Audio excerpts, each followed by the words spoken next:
I possess neither wings nor the magician's mischief. But believe me, I can fly. And I can also be a landscape of mirrors that name whatever moves or has pretensions to be alive. On the wingspan of my desire, easy as the approach of any day, you can clearly remember I can fly to any place or moment fertile with memory, or create new ones fresh out the pearl. We begin. Again, we must move forward to a place where our dreams cannot be turned into nightmares. Where our dreams are always in sight, we must again redden the blackest folds of our memory and intent. Thank you.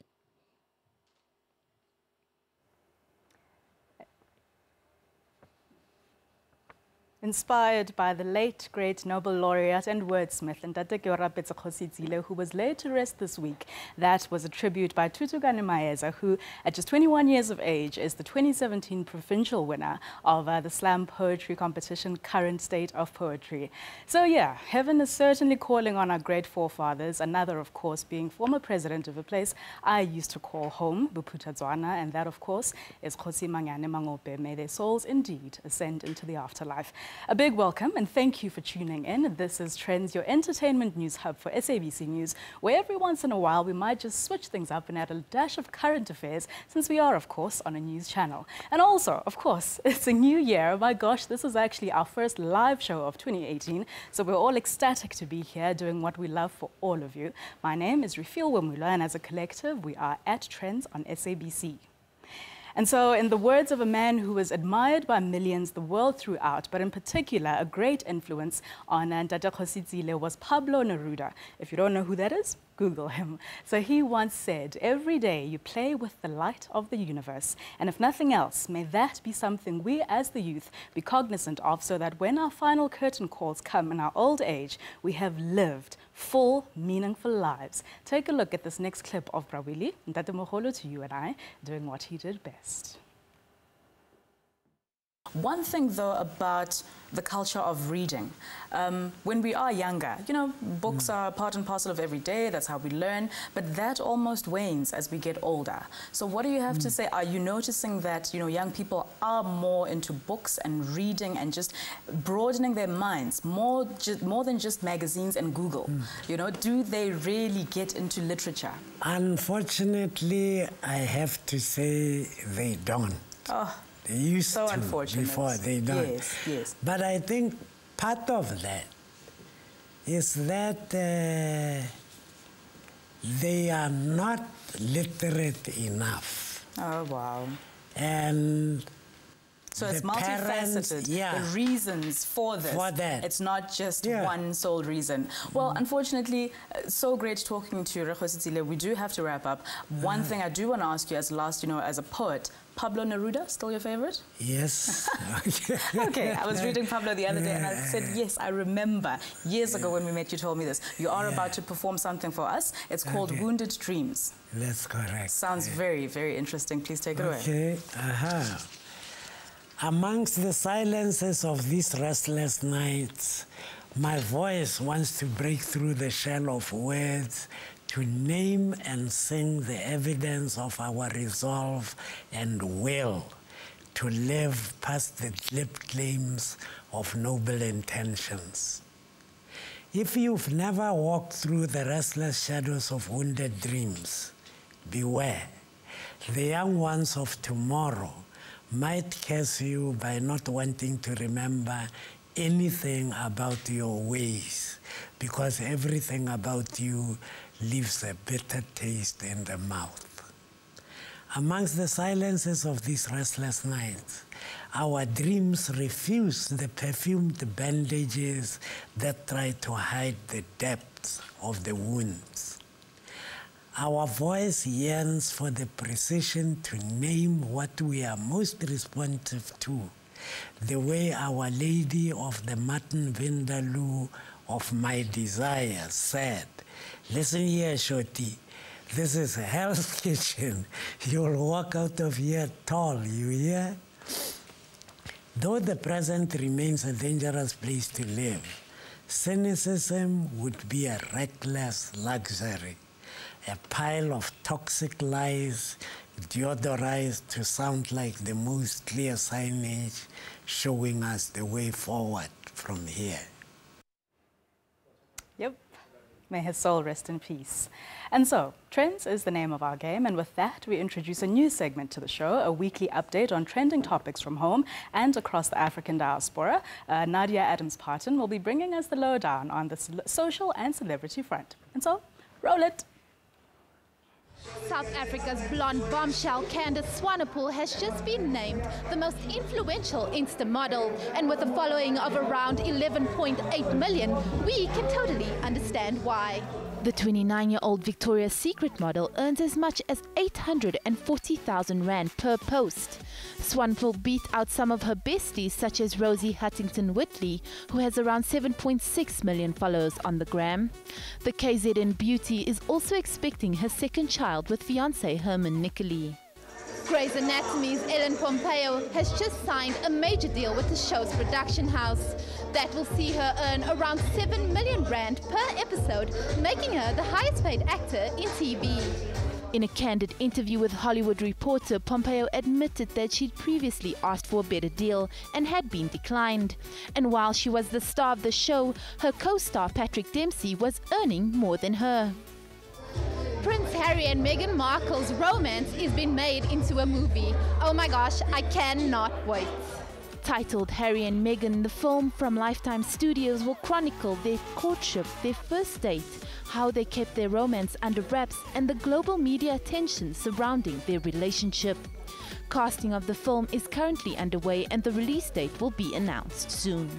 John Francis Daly and Jonathan Goldstein are jumping ship. The screenwriting duo behind Sony and Marvel's Spider-Man Homecoming are moving over to DC. The guys are in talks to direct Warner Brothers' Flashpoint movie. The film will star Ezra Miller reprising his role as Barry Allen, the Flash from Justice League. The Flash solo film has previously had 2 other directors attached. The 35-year-old ban on cinema in Saudi Arabia has officially been lifted, and this past weekend saw the screenings open to the first time to the public. The Emoji Movie broke the seal on the ban with a week-long series of screenings that took place at a state-run cultural centre, as no permanent theatres have been opened yet. The first commercial theatre is believed to open as early as March. Right. And so, have you ever wondered what inspires creative artists to come up with thought-provoking and sometimes mind-blowing artworks? Well, today we have invited sculptor and painter Ndabuko Nduli, and he'll be taking us through his artwork, which he will be, well, completing here. He started a little while ago, and I'll be keeping you updated on his progress as the show goes, and by the end of the show, we'll see what he comes up with. And if you can figure out sort of kind of what this is, tweet us and let us know. So, Ndabuko, hi. How are you? Good, good, good, thank you. So I like this, and one great thing that I learned about you is that you actually live fully, you know, the saying that one man's trash is another man's treasure. Because your stuff is all from recycled stuff, thrown away pieces. Tell us about your artwork. Yeah, sibona ukuthi asishintshe dadewethu indima le ye-art. Siphume manje kutheni sisebenzisa ubhende, but sizama ukuclean up ngoba kungcola kakhulu. Okay. Emzansi sizama ukuclean up, sithatha izinto eseyisetshenzisiwe mhlambe njengobonga. Yeah. Yizo zonke izinto lezo ezazigcine kuphuma umsebenzi. Where do you find your materials? Like anywhere? Alexandra. Okay. Kugcwele udoti kakhulu. Yes. Bathi lokishe lingcolile abaningi. Right. And nobody does the clean up. Exactly. You know what I mean? Everybody litters, everybody complains about it, yeah, but nobody says, okay, let's actually clean up our streets. Nice one. And so your art has basically taken you all over the world. And, you know, the sky, you're only actually just starting. Yeah. And so this is a lifelong thing. I mean, even in your family, it was your dad who was also an artist. So do you think, you know, was it from watching him all the time that you said, I want to do this, or do you just think it's in your blood? Umkhulu kahle kahle uyena owenza art ngesikhathi sobandlululo. Babe ngavumelekile ukuthi benze izinto ezinjengalezi ngoba kwakufuna babe izingcela ngobe zabantu abamhlophe. ungixolele ngalokho kodwa kufuna ngisho. Okay, kusho ukuthi ke uthe sehamba emhlabeni kwanemisebenzi yakhe eminye ayishiya kumina. Yeah. Noma angipha yona ukuthi ngikwazi ukuqhubeka mhlambe nokulokho zami. Then umoya wakhe ngisho ukuthi uyawakwazi ukungena ngaleyo ndlela kumina. Then ngayithuka sengikwazi ukusebenza njengoba ngibona ngisebenza ngoba akuyona into engathi mhlambe ngihambile ngayothola imfundo yayo. Okay.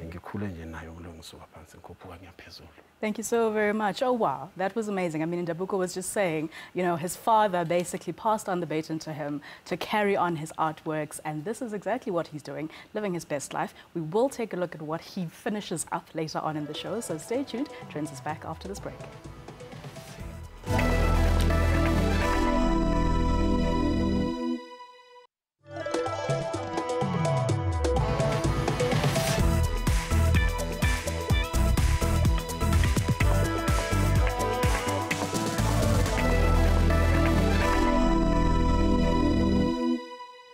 Welcome back. You're tuned to Trends. So the Sun Met celebrated with GHM has become South Africa's most prestigious horse racing event. Now, from the ponies and the punters to the fillies and the fashionistas, the Sun Met this year will be hosted by the beautiful Mrs. Jones, aka Minnie Dlamini, along with GHM CEO Usain Bolt. Now, to tell us more, Minnie is here, and she's not alone.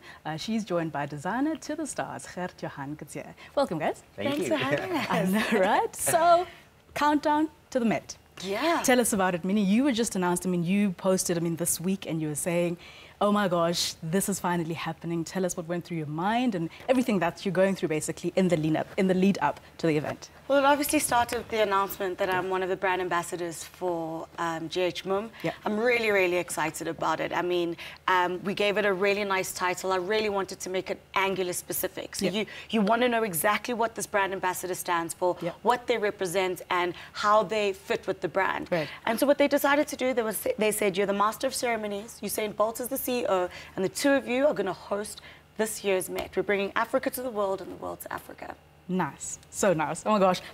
How do you fit into this? Well, the theme is style ahead of the field. Yes. So that is quite exciting. And you know, me and Minnie, we work so well together, creating some beautiful fashion. So of course, Mrs. Jones will once again be wearing Khacha and Kutsia. For sure. And that's very exciting. And I like the whole theme this year because it is a very easy theme, almost for the general public to go to. Okay. But for you, that doesn't mean that. It's easy. So tell us a little bit. I know you can't give away. Of course, you're going to look stunning, Minnie. And, you know, as you say, the kind of energy. I don't know, actually. You guys must tell us. Is it a collaborative thing, or do you just actually let Gert take the reins and say, go crazy? It's always a collaboration. Sure, I mean, I would hate it if somebody told me, you wearing this and go. Yeah. So we always like lots of voice notes. We're just talking about long voice notes just now. It's always some voice note or some video, and just really to also capture Minnie's personality. I mean, I know her so well by now, but just also to make sure she's comfortable. Okay. I mean, we start off with, you know, sort of thinking about what the general idea is going to be. But I think what's really, really important is that,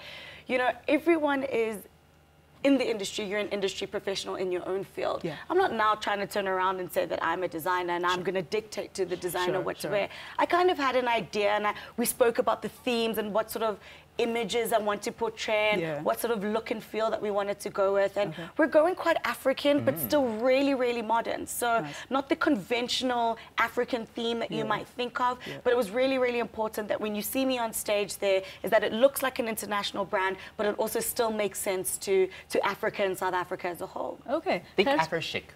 Afro-chic, okay, cool, I like that. But where do you think, give advice to people who are watching right now, because there's certain events where the public in general, they just don't know how to translate a theme. So what are the tips? What do people do versus don't do? I think the first thing, if you don't understand a theme, is just go to old Sis Google and Google it. And just see kind of what comes up.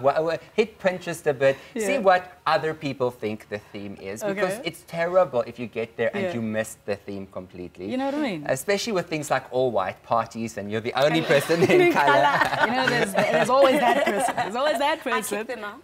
Yes. Really? You don't deserve to be here. You know what I mean? Like, honor the theme, dress the part. Another thing, Minnie, I know, oh girl, those shoes. Thank you. Okay, lovely. But those won't work, I think, for this event. I'll be honest with you. You know, they've got all these heel protected things. So there's a lot of tips and tricks that you can do for the races nowadays. But I won't lie. I'm one of those people where I will suffer for beauty. I will wear.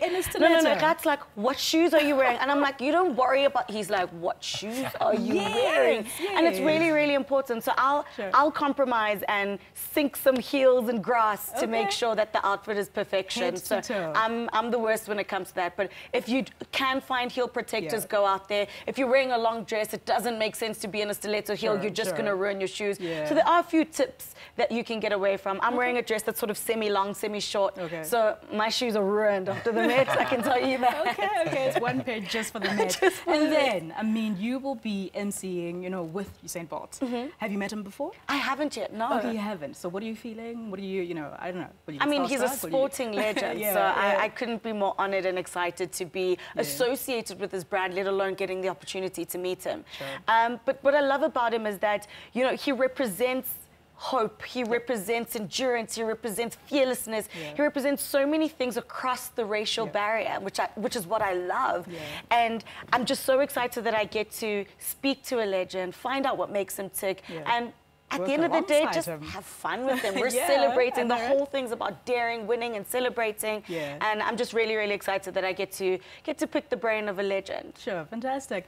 What are you looking forward to about this year's Sun Met? And I mean, the GH marquee is always amazing. So what are you looking forward to? I always just look forward to the fashion, to see what people came up with and how they interpret the One thing I'd actually want to ask is, you know, it's your job. So certain people, if you're with a filmmaker, for example, you go watch a film, they don't really watch, they critique every little thing, you know what I mean? Do you do that when it comes to fashion? I'm not like that. I'm just, you know, if you're creative for a living, the last thing I'm worrying about is what another designer puts somebody in. Even if it's bad, we're going to say it's bad. We'll keep that to each other. But I'm not a person that's going to pick things apart and criticize other people. So you go there and you enjoy. It's an event. It's enjoy. And by that time, you're so sick and tired of fashion that you don't really care what the others do. So for me, it's just really seeing how they interpreted the theme. And that is the fun part for me. Because I think, back to how easy this theme is, it's Afro chic is a very easy take on this type of a theme. So I'm expecting there's going to be so much print there. I think it's going to be a really multicolor African celebration. And well, the thing about it, Mee, do you think though that the African print, you know, theme and Ankara designs or whatever, have they been done and redone? Like, is it enough? Is it, what do you think? I mean, my thing is if you're going to India and you watch their fashion weeks, you're seeing a sari after sari after sari. It's not that it's tied, it's that it's what authentically makes them them. And what I'm excited to see is designers really interpret different patterns and interpret the design and the print in different ways. We've seen Ankara and print done in so many different ways. How are you going to do it differently? But also, how are you going to interpret the theme maybe without print, but still keep it quite African and ethnic? I think that's quite exciting to see how people try and interpret it there. Because for me, we all know prints. So for designers, I'm really expecting them to push the envelope a little, because the print is the print is the print. But for the everyday woman that doesn't go to a designer, I think she'll be pretty safe with a great African print. Okay, I hear you there. So when is everything going down? What can people look forward to? Anything you can, I don't know, mention that isn't on a press release on Google right now? Well, it is on the 27th. We are going to be at the paddock, which is probably going to be the hottest marquee. I mean, we've got some of the hottest shows, the hottest people that are going to be there. But what it really is, I think it's the second year with sort of the new sponsorship. So it's the second year celebrated with MUM. And what they've really done this year is really taken it outside of what it's always been. You know, it's always been Africa's premier event. Now we're really trying to make it one of the global hotspots on the social calendar internationally. So I like that. Minnie, see you on the 27th. We'll see you on the 27th. Thank you so very much, guys. That's absolutely amazing. And I hope everyone heard, everybody who's on Instagram and Twitter and the memes, it's not mum, it's not Dimamzo, it's GH Mum. Please, guys, please. All right, and so, well, with the new year comes new hopes and aspirations for many. But as the year takes its toll and our stressful lives happen and many of us don't live up to the goals we set, right? So fitness is at the top of the TRENDZ agenda this year, and two of our producers are taking on the year in charge, fully going full steam at living their best lives, but more than that, their healthiest lives. Take a look. We became inspired to take on the new year with a health and fitness resolution. Vowing to see it through to the end of the year, we hope to inspire you along the way. We partnered with celebrity wellness coach Lisa Raleigh, who is in the forefront of nutrition and fitness in South Africa. I actually fell in love with helping people, so not just from a personal training perspective, but nutrition, behaviorally. I'm actually just qualified to become a life coach recently, and I am developing a whole set of programs that will be available online on my e-store very shortly. So let me show you the ropes, and hopefully we can inspire others out there to follow in your footsteps, and kind of like, even if they take a nugget or two of my advice every episode and they apply it to their lives, hopefully after a year that would be like 50 or so little nuggets of information, and we would have inspired, you know, hundreds of thousands of people to transform their lives just like you ladies would have. So the journey is going to be a very holistic one for the two of you, and so today we started off with a screening. And that screening entailed a body composition test, so that we go a little bit deeper than just analyzing weight, because to me, like, weight as a metric means nothing, because really, who cares how much you weigh? Let's be honest, a guy is not going to have a look at a girl prancing along the beach and go, oh, I wonder what she weighs. You know, it's going to be like, wow, look at her body, she's in amazing shape, and weight has nothing to do with it. It's actually how you feel and what you look like that really, really matters. But before any wellness program can commence, it's vital to release all the toxins.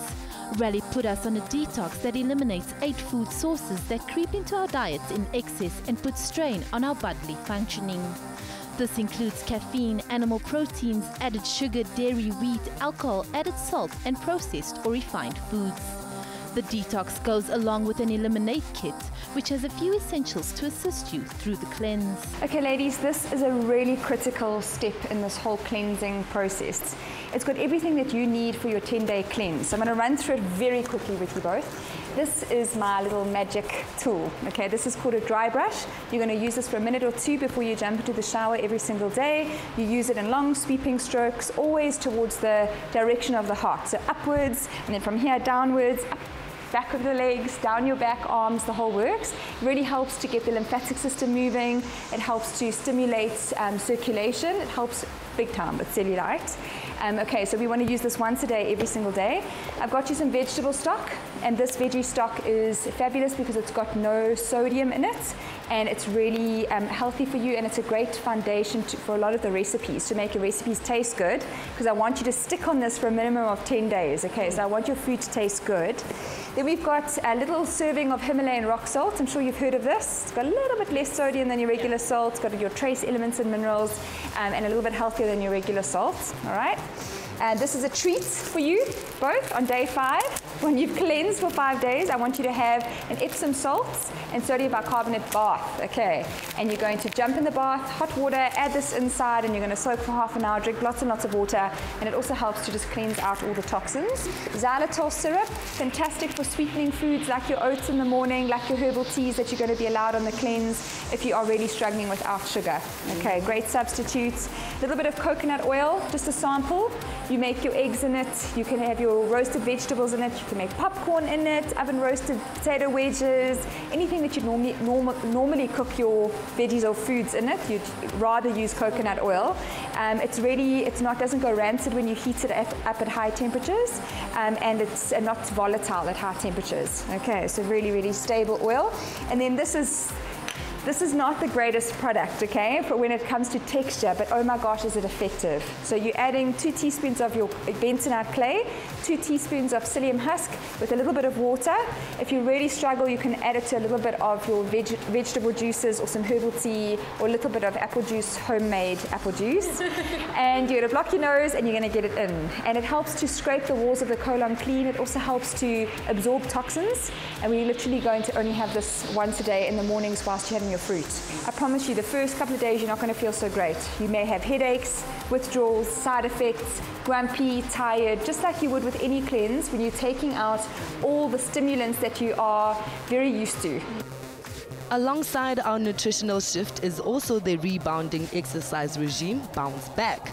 Rally believes rebounding is one of the most effective, enjoyable and time-efficient ways to get fit, tone up and lose weight. Rebounding has huge health benefits, and this one swift movement is key to improving your entire body. And with our first session under our belt, we'll be bouncing back into shape in no time.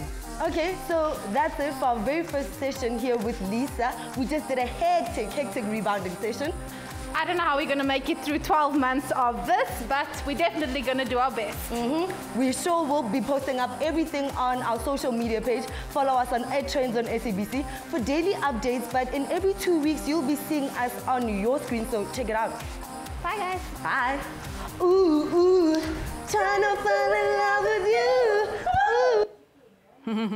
Okay, Kat and Nadia, I don't know if that was a whole lot of health, a health journey starting, or you guys are just having too much fun on that trampoline. In any case, it should be fun, so kudos to you guys. We are going to an ad break. Our artist is still busy in studio, and so I'll check in with him shortly.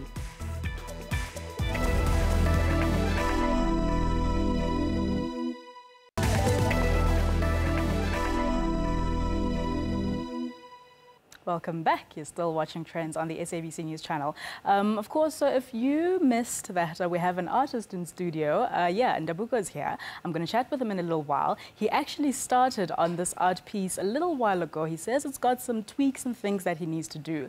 But tell us on Twitter, @Trends on SABC, what is it? Do you think you can make out? I'll give you 2 clues. It's a face of someone that I think the world basically loves. It's a man's face, is an influential leader, and what else? Okay, he has a book. It's called The Audacity of Hope. Tweet us, and maybe, you might just be the one to guess correctly.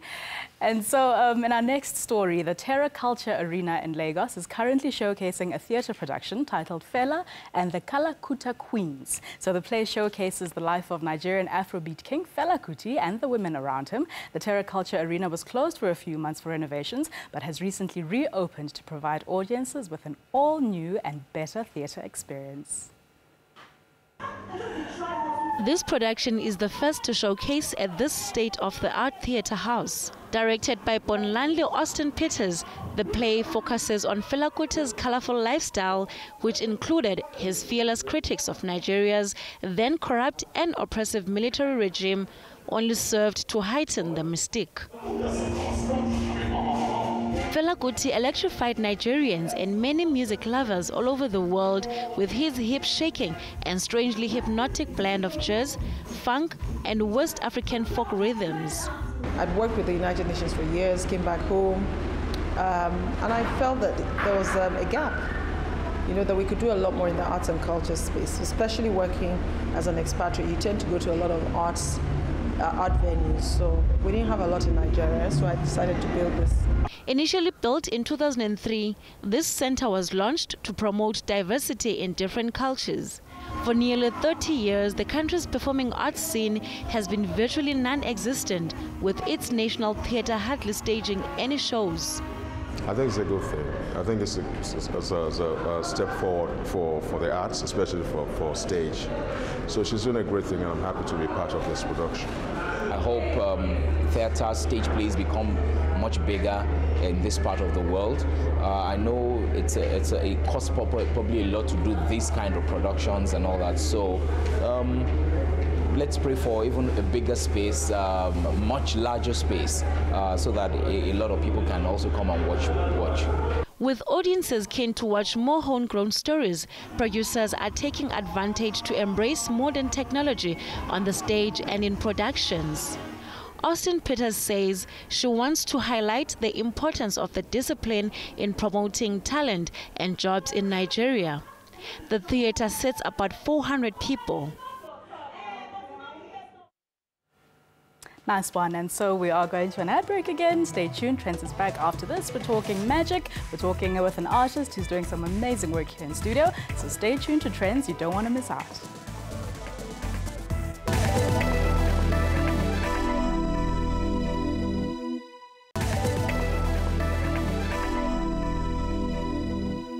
Welcome back. You are still tuned into the one-stop entertainment news hub on the SABC News Channel.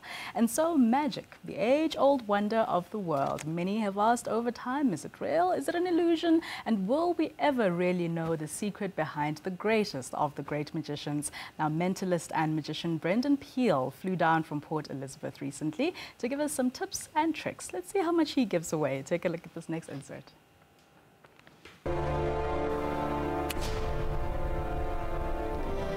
The art of illusion has been mastered by Brendan Peel, who is one of the youngest magicians and top mentalists in South Africa. He has travelled around the country and the world, exciting people with his mysterious tricks. Inspired by the likes of Darren Brown, David Blaine and Andy Neyman, Peel has created many of his own magic effects, blurring the line between reality and fiction.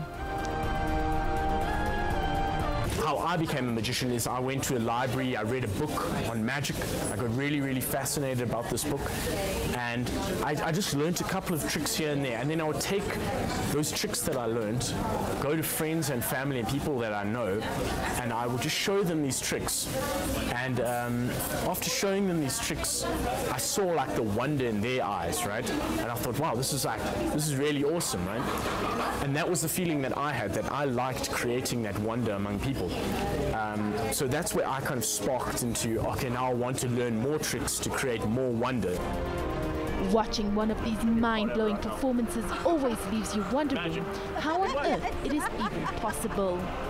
Seeing is believing, as they say, but what if what you see and what you believe is in fact just an illusion?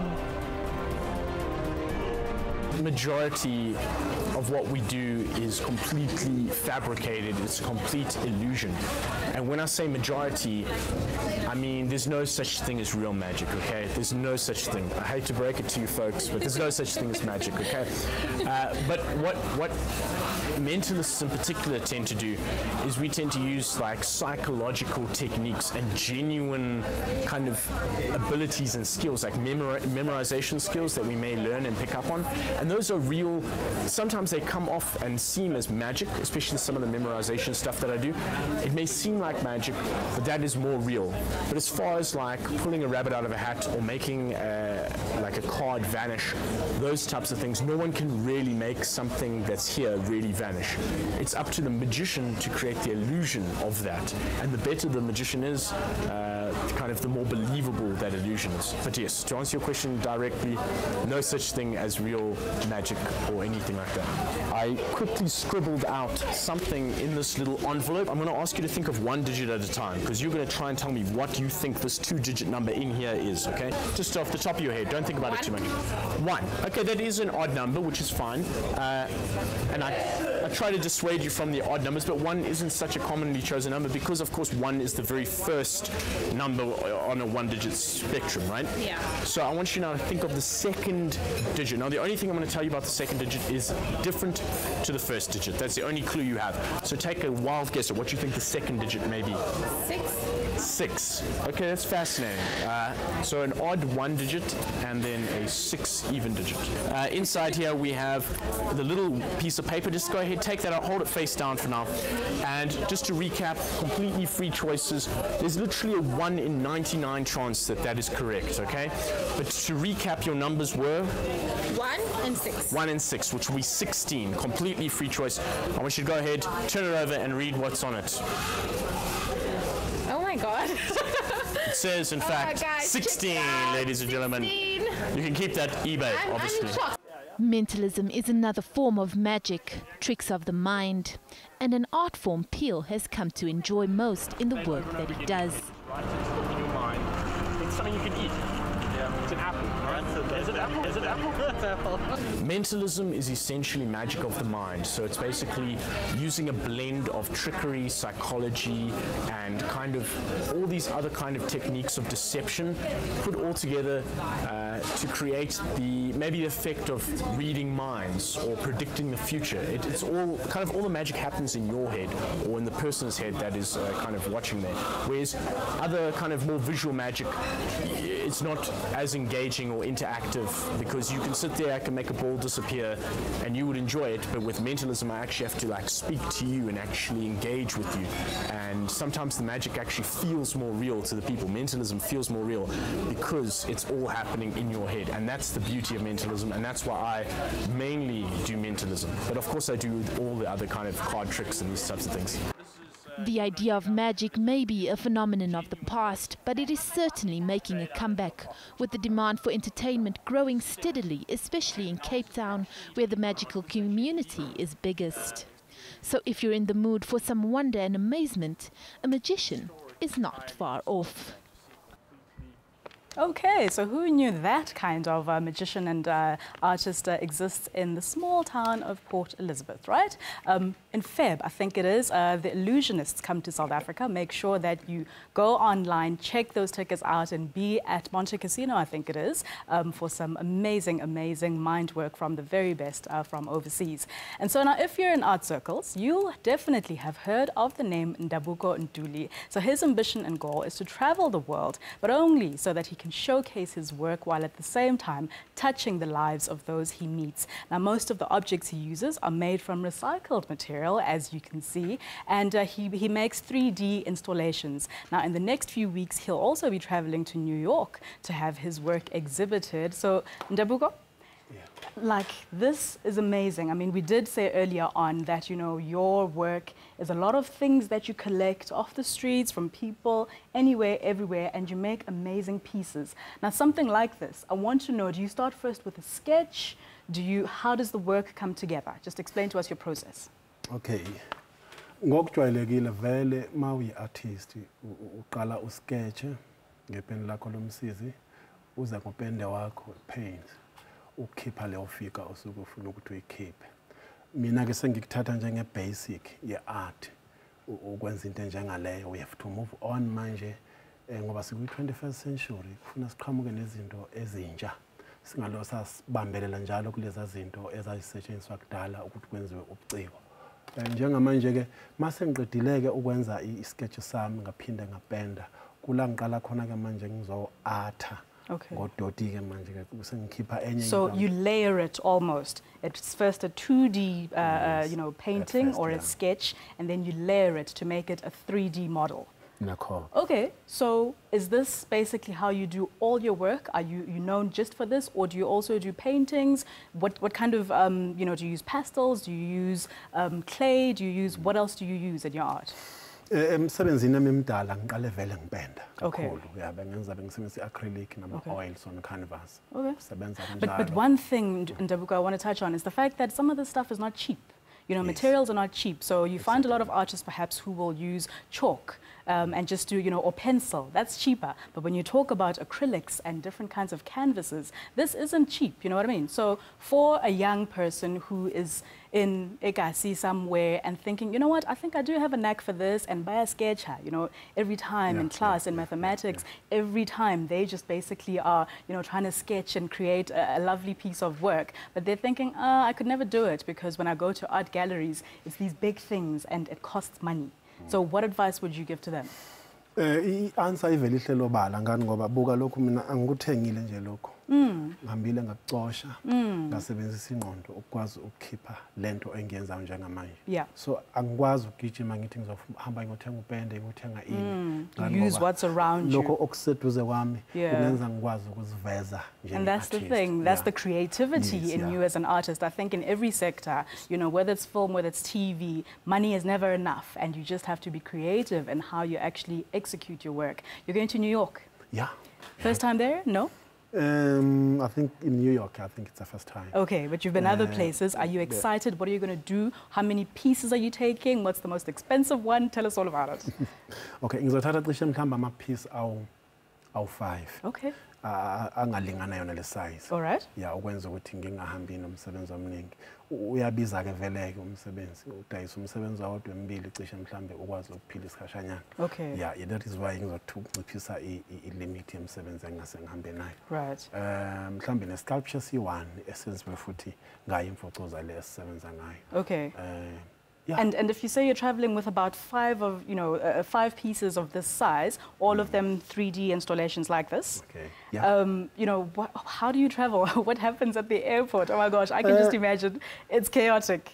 Yeah, DTI kufuna sixhasa, uhulumeni ufuna sixhasa into enjengalezi njengoba singabasemzansi. Yes. So mangabe abanye bangaphandle besifuna kwamanye amazwe, kufanele uhulumeni angenelele akwazi ukuthi okungenani ke sixhase ngokuthi asishiphele into zethu aphinda sibukhele indawo. Le ndawo engiyakuyona ke is just bayibiza iHarlem Arts Show. Oh nice, you're going to the Harlem Arts Show. Exactly. And so this is in partnership or conjunction with the DTI. Yes. They are basically taking you and a bunch of other South African artists to go and be a part of this. Yes, about 14. Oh, fantastic. I'm an artist. Fantastic, from all over South Africa. Yes. Okay. And then booth to showcase your work and also answer. Okay, but you're speaking Zulu now. I mean, when you get to Harlem, you can't be speaking Zulu. You have to be, listening to their twangs and everything. Okay, I did say to people, they must let us know what they think or who they think this is rather. Yes. I hope they guessed it right. I did say it's somebody who is amazing, who's revered the world throughout, and his book, of course, The Audacity of Hope. It is a portrait, a painting, 3D installation of Barack Obama. So, Ndabuko, thank you so very much for coming through. We wish you all the best. We definitely will see your name someday at the biggest, your Guggenheims and other amazing, galleries all over the world. Kudos to you for all that you do. Keep inspiring youngsters in the townships, anywhere, everywhere, to show them that they can do it. And it's not about the cost, it's about using your brain. Thank you so very much for coming through to Trends. So yeah, hey, we keep on rolling out, established people who are starting out in the industry to show you that creativity, the arts, entertainment, showbiz, it is what you make it. This is the end of the show. First live show for 2018. Thank you so very much for joining me. My name is Refil Wemwilwa. Join me again next week. We're playing out with another amazing, amazing great man who has produced so much amazing work in South Africa. It's Robbie Malinga, his well-loved video with Musa. It's called Mthande. Goodbye.